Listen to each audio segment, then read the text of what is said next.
नमस्कार, बहुत स्वागत है आपका। देव उठेंगे और जीवन में खुशियां और बहार लेकर आएंगे। देव उठनी एकादशी यानी 4 महीने के बाद पालनकर्ता जगने वाले हैं और इस दिन को हम प्रबोधिनी एकादशी, तुलसी विवाह के नाम से भी जानते हैं। दोस्तों, कार्तिक मास के शुक्ल पक्ष के एकादशी तिथि को ये हमारा व्रत जो है वो मनाया जाता है। इस दिन हमारे पुराणों के अनुसार, पद्म पुराण के अनुसार एकादशी व्रत से संबंधित सभी नियम और कथा किए जाते हैं और भगवान विष्णु को खास करके इस दिन अर्पित किया जाता है अनार, केला, सिंघाड़ा, इसके साथ ही फल, पुष्प, कपूर, अर्गजा, कुमकुम, तुलसी आदि से भगवान विष्णु की पूजा की जाती है और हरि विष्णु जी के गीत आदि गाकर एकादशी के दिन भक्त उनकी भक्ति से पूजा करते हैं और उनके मंत्रों का जप करते हैं। साथ ही साथ पूरे रात बीतने के बाद दूसरे दिन स्नान वगैरह करके हरि की पूजा की जाती है। दोस्तों, इस दिन उनको उठाया जाता है। उठो उठो वासुदेव, उठो उठो। बहुत जगह हमारे यहाँ मान्यता है कि थाली बजाकर ईख के एक लकड़ी ईख लेते हैं छोटे से टुकड़े और उसी से थाली बजाकर घूम घूम कर जगाया जाता है, उठो उठो वासुदेव, उठो उठो वासुदेव। और ये जो हमने पूजा की है रात में, ये आप चाहें तो ब्राह्मणों को बुला के करें या खुद भी कर सकते हैं। ज़्यादातर घरों में ये पूजा खुद ही की जाती है अपने नियमों के अनुसार। और इस दिन आपको उपवास भी रखना चाहिए। दक्षिणा वगैरह देके आप चाहें तो थोड़े से निकाल के फिर भोजन कीजिए। तो दोस्तों, ये प्रबोधिनी एकादशी के जो पूजा है, भगवान विष्णु की जो पूजा है, उसमें तुलसी के पत्ते बहुत ज़्यादा महत्व रखते हैं क्योंकि भगवान विष्णु शालिग्राम भगवान की पूजा होती है तुलसी के साथ। कहते हैं अगर आप एकादशी का व्रत रखते हैं या फिर तुलसी जी का विवाह कराते हैं भगवान शालिग्राम से, तो अश्वमेध के इतना आपको फल मिलता है।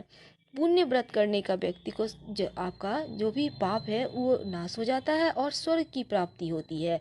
और इस व्रत को करने से जब तब गंगा स्नान, दान, सभी तरह के अक्षय फलों की प्राप्ति होती है। दोस्तों, एक बहुत ही सुंदर सा कथा आता है प्रबोधिनी एकादशी के दिन की।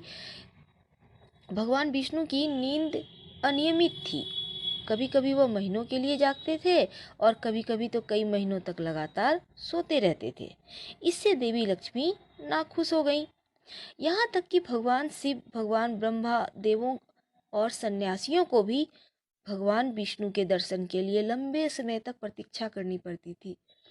जब भगवान विष्णु सो रहे होते थे, यहाँ तक कि राक्षस भगवान विष्णु की नींद की अवधि का लाभ लेते थे और मनुष्यों पर अत्याचार करते थे।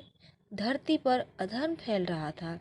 एक दिन जब भगवान विष्णु नींद से जागे तो उन्होंने देवों और संतों को देखा तो उनसे सहायता मांग रहे थे। उन्होंने भगवान विष्णु को बताया कि संख्यायन नाम का एक दानव सभी देवों को चुरा लिया था, जिससे लोग ज्ञान से वंचित हो गए थे। भगवान विष्णु ने वेदों को वापस लाने का वादा किया।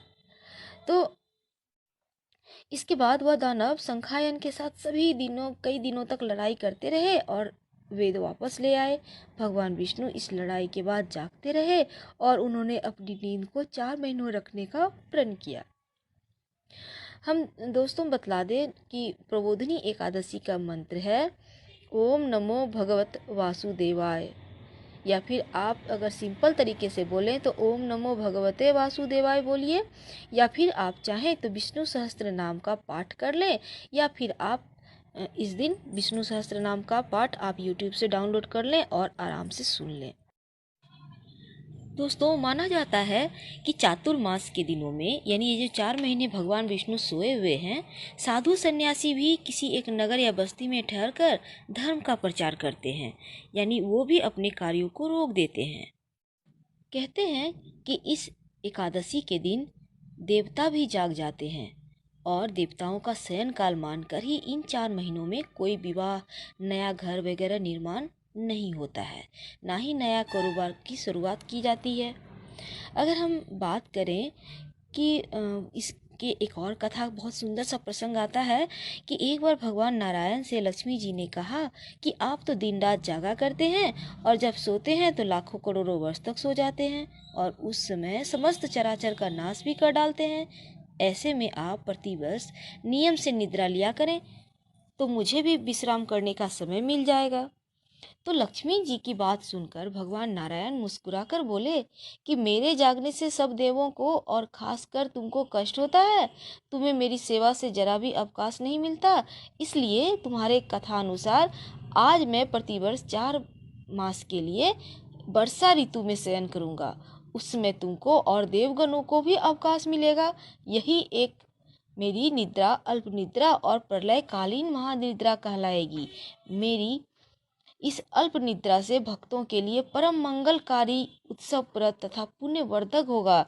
इस काल में जो मेरे भक्त मेरी शयन की भावना कर मेरी सेवा करेंगे और तुलसी के साथ तुम्हारा विवाह करेंगे हम मेरे जागने पर, उनको मैं स्वर्ग पद दूंगा।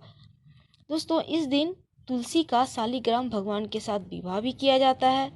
सब लोग जागते हैं तो लोग बड़े धूमधाम से इस पर्व को मनाते हैं और इनके स्वागत में शादी विवाह करते हैं तुलसी जी का। और फिर दोस्तों, इस बार आपका जो और इस व्रत को कीजिए, भगवान विष्णु को उठाइए, अपने जीवन में मंगल कार्य का आगमन होने दें। दोस्तों, अब हम बात करें अगर कि आप शालिग्राम भगवान का विवाह कैसे करें, तो ये भी सुन लें। आप सबसे पहले तो सुबह उठ के स्नान वगैरह करके फ्रेश हो जाएं। आपके घर में जो तुलसी के पौधे हैं, गमले हैं, उसको अच्छे से सफाई कर लें। तुलसी के वृक्ष को भी धो लें।